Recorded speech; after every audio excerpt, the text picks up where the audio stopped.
अस्सलाम वालेकुम। कैसे हैं आप लोग सब? उम्मीद करती हूँ आप लोग सब खैरियत से होंगे। तो चलिए मैं मेरा ब्लॉग शुरू कर रही हूँ। तो ये देखिए ये रात का टाइम है, यहाँ पर 10 बज चुके हैं और हमारा रात का सब खाना हो गया है। खाना वगैरह खा के हम लोग बैठ गए थे, तो मैं बोली चलो बर्तन धो लेते रात के सोने से पहले। तो ये देखिए बर्तन धो लेंगे ना हमको रात में, तो सुबह में हम लोग को ना किचन साफ़ मिलता है, तो ना मतलब वॉश बेसिन में बर्तन नहीं है तो एकदम क्लीन ज़रा अच्छा लगता है। तो मैं रात को बर्तन धो लेती हूँ इसी तरह से। कभी कभार बर्तन रह जाते हैं, मतलब पूरे नहीं रहते, थोड़े बहुत, क्योंकि पानी है ना 2 जन यूज़ करते हैं, एक ही टाकी है, तो कभी कभार नहीं रहता है। तो मतलब ऑलमोस्ट मैं धो लेती हूँ रात में।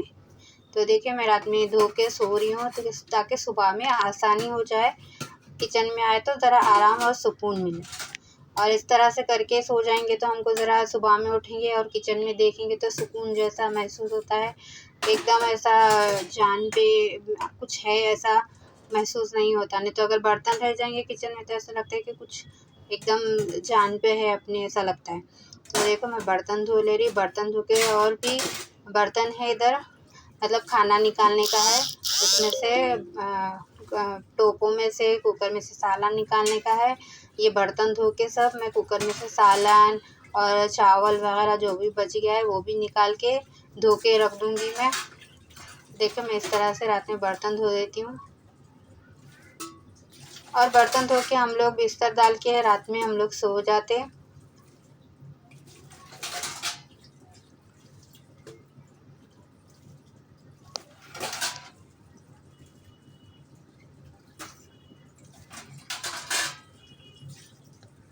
और बर्तन धोने के बाद में जो भी कचरा निकलता है ना, बाकी का बर्तन वर्तन का, वो भी कचरा वगैरह भी फेंक के सो जाएंगे तो और भी अच्छा आराम रहता है। और कचरा फेंक के सोना चाहिए रात में, घर में कचरा नहीं रहना चाहिए, या तो फिर सुबह में जल्दी फेंक दें, सुबह में जल्दी के टाइम पे फेंकना चाहिए कचरा।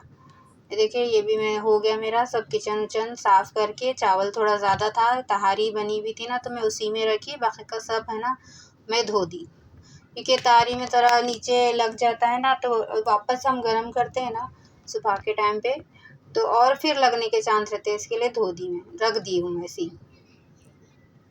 तो देखिए ये फजर का टाइम है और मेरी नमाज हो चुकी थी और मैं ज़िक्र और असगार करने बैठ गई थी, और मैं ज़िक्र असगार करती हूँ सुबह में फजर के टाइम पे। बीच में मैं छूट गया था, मतलब मेरी तबीयत ख़राब थी, तो मैं कभी है कभी नहीं ऐसा हो रहा था, नहीं तो मैं कंटिन्यू पढ़ती हूँ। मुझे सुकून, बहुत सुकून मिलता है। और देखिए किताब मेरी कैसी हो गई, एक वाली, एक जो किताब है जो 24 सूरतों की, उसकी हालत देखो। और एक नई किताब लेके आई हूँ मैं, इय्याका नस्तईन। तो देखिए ये मैं हैदराबाद से आने के टाइम पर लेकर आई थी किताब बहुत अच्छी है। इसमें ज़िक्र और असगार सुबह और शाम के सब इसके अंदर है, और भी बहुत सारे चीज़ें हैं हमको पढ़ने के लिए। और इधर देखिए मैं दोपहर का खाना बना रही हूँ। इधर देखिए ये अंडा तो मैं खैर नाश्ते में बना रही, दोपहर में ही बना ली थी, दोपहर के लिए ही बना रही हूँ। नाश्ता में भी सुबह में मैं अंडा ही खाई थी। और ये देखिए मुरकुल, ये हैदराबाद से बना कर लेकर आई थी मैं मुरकुल।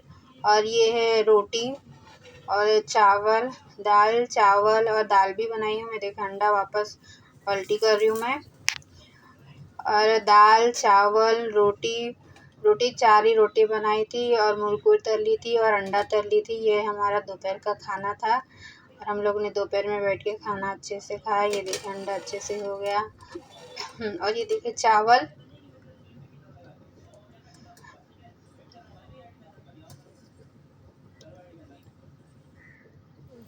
और अभी मैं निकल गई थी बाज़ार, आज जुमेरात का बाज़ार था, तो इधर है ना झाड़ वाला दिखा मेरे को, मेरे हस्बैंड है ना शोहर, ये झाड़ में मुझे चाहिए था, बहुत टाइम से उनको बोल रही थी, तो झाड़ दिखाने के लिए मुझे बुलाए थे कि तेरे को ये चाहिए क्या। तो मैं इधर आ गई थी, झाड़ और भी है क्या दिखने के लिए। ये एक तो था ही, ऐसे में मनी प्लांट वाला ही चाहिए था, तो मैं बोली देखती हूँ और भी दूसरा कोई है क्या, देख रही थी, तो मुझे दिखा नहीं, वही दिखा। और भी बहुत अच्छे अच्छे झाड़ थे यहाँ पर, गुलाब के फूल के और अलग अलग तरह के फूल थे। और आज जुमेरात था, तो जुमेरात का बाज़ार था, तो मैं जुमेरात के बाज़ार को भी चले गई थी। ये देखिए जुमेरात के बाज़ार को मैं आ गई। इधर से मुझे कुछ लेने का था, मैं बोली और देखती हूँ इधर क्या मिलता है। कुछ मेरी ज़रूरत का अगर मुझे दिख गया तो मैं ले लूँगी सोचिए, पर ऐसा तो कुछ दिखा नहीं मतलब मुझे न, अगर मुझे लगता है ज़रूरत तो मैं लूँगी सोची, मगर मुझे ज़रूरत नहीं थी तो मैं ली। अगर मेरे को जो ज़रूरत का सामान था वही ले ली। और देखो मैं वापस भी आ जा रही हूँ घर पे, क्योंकि ज़्यादा कुछ ली नहीं गई। और क्योंकि हर जुमेरात लगता है घर के बाहर ही निकलेंगे, तो जुमेरात का बाज़ार है। हाँ देखो मैं वापस नहीं वहीं पर ही हूँ। और यहाँ पर देख रही थी शर्ट, 300 वाला है, दिखा देखने। शर्ट देखने के लिए गई थी, मेरे बड़े वाले लड़के के लिए शर्ट ले रही थी। वही उसको मैं बोली तू पसंद कर, तेरे को कौन सा चाहिए वो, पर उसको कौन सा भी अच्छा नहीं लगा। मैं फिर बाद में मैं उसको दिखाई अच्छे से, तो फिर उसमें से एक अच्छा सा पसंद कर लिया, सेलेक्ट कर लिया। और फिर हम लोग वापस हो गए और एक और शर्ट ली, छोटे वाले लड़के के लिए भी शर्ट ली मैं। देखो हम लोग वापस हो रहे हैं।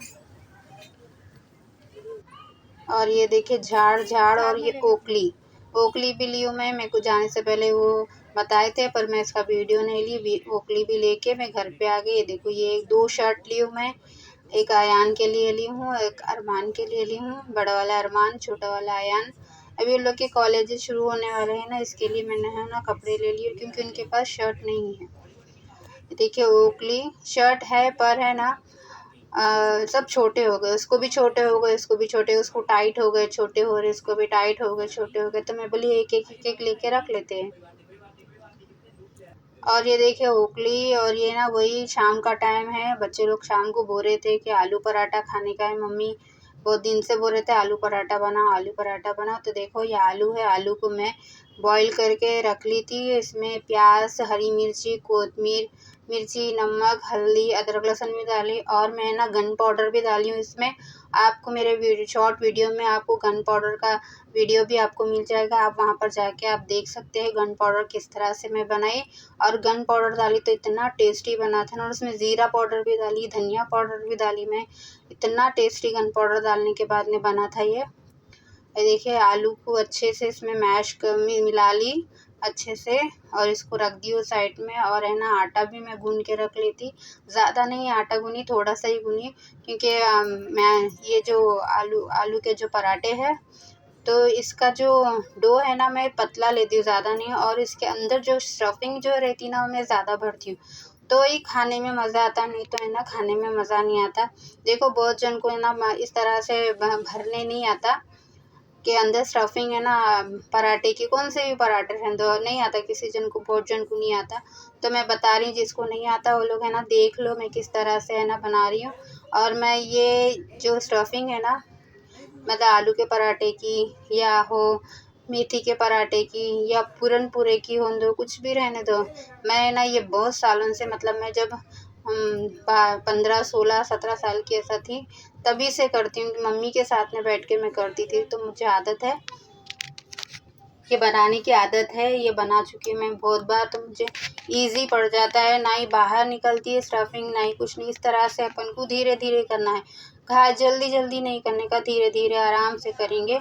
और डो ज़्यादा नहीं लेना, अगर डो ज़्यादा ले लेंगे ना आटे का तो आटा आटा दिखता है, तो मैं इस तरह से आटे का डो कम लेती हूँ। और स्टफिंग ज़्यादा, देखो आप दिख रहा है इसमें स्टफिंग ज़्यादा है, तो इस तरह से स्टफिंग है ना हमको ज़्यादा भरना है, और आटा है ना कम लेने का, आटे का डो इस तरह से हमको करना है। तो स्टफिंग ज़्यादा रहने की वजह से आलू का पराठा एकदम टेस्टी बनता है। तो देखिए इस तरह से बना लेना, मैं एक करके बना के रख ली थी, और उसके बाद में सब बेल ली थी। तो देखो इस तरह से मैं बेल ली हूँ। यहाँ पर देखो मेरे किचन में ज़्यादा अंधेरा है, उजाला नहीं आ रहा, तो आता है, मगर ये देखिए हटा दिए, ये रखेंगे तो देखो अंधेरा हो जा रहा, और ये हटा देंगे तो उजाला हो जा रहा। तो इस तरह से मैं देख रही थी ऐसा क्यों अंधेरा आ रहा। तो चलो अभी बेल लेते हैं। देखो इस तरह से अच्छा सा आटा लगाना, आगे पीछे आटा एक ही बार लगाना, नहीं तो फिर वो बीच में भी लगा सकते हैं, ऐसा कुछ नहीं कम ज़्यादा। और एक बार अच्छे से लगा के हम करेंगे ना तो बार बार है ना पलटाना। देखो एक ही बार लगाए, देखो इस तरह से आटा, जिस तरह हम रोटी बेलते हैं ना, देखो इस तरह से ही आराम से रोटी बेल जाएगी। पराठा इस तरह से बेले जाएगा और चिपकेगा भी नहीं। और अगर चिपकता है तो देख लेना, और अगर आटा लगता है तो देख के आटा लगाना। देखो इस तरह से अगर चिपक रहा है, दिख रहा है आटा, इस तरह से आटा लगा के वापस हम बेल लेंगे। और स्टफिंग में बोली ना, मैं ज़्यादा स्टफिंग डालती हूँ, तो इस वजह से भी ये होता है, हमको देख के करना पड़ेगा और एक ही बार में हो जाता है।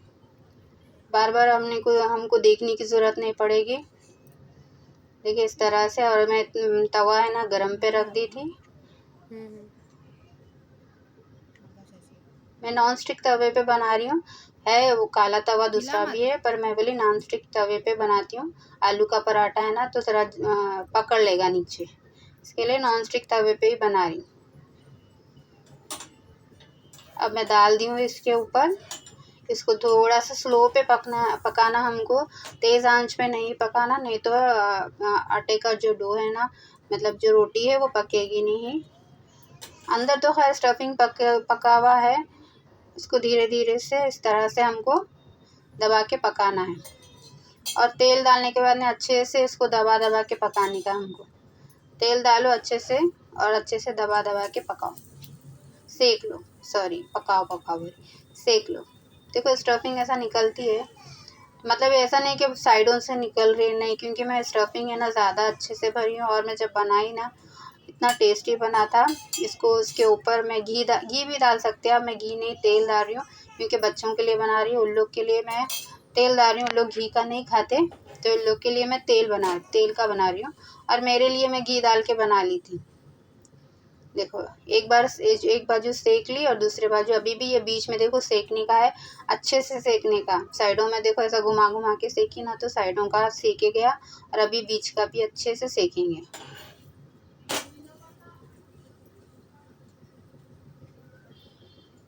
तो देखिए मेरा आलू का पराठा आप भी ट्राई कर दिए। आज का मेरा व्लॉग कैसा लगा आप लोग बोलिए, लाइक करिए, शेयर करिए, कमेंट करिए, नहीं है तो सब्सक्राइब करिए। Thank for watching. अल्लाह हाफिज़।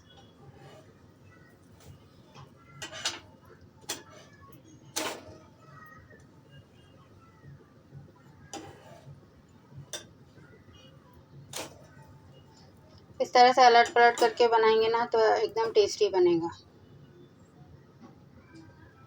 आप इसको घी के साथ में भी खा सकते हैं, सॉरी दही के साथ में खाइए और एंजॉय करिए।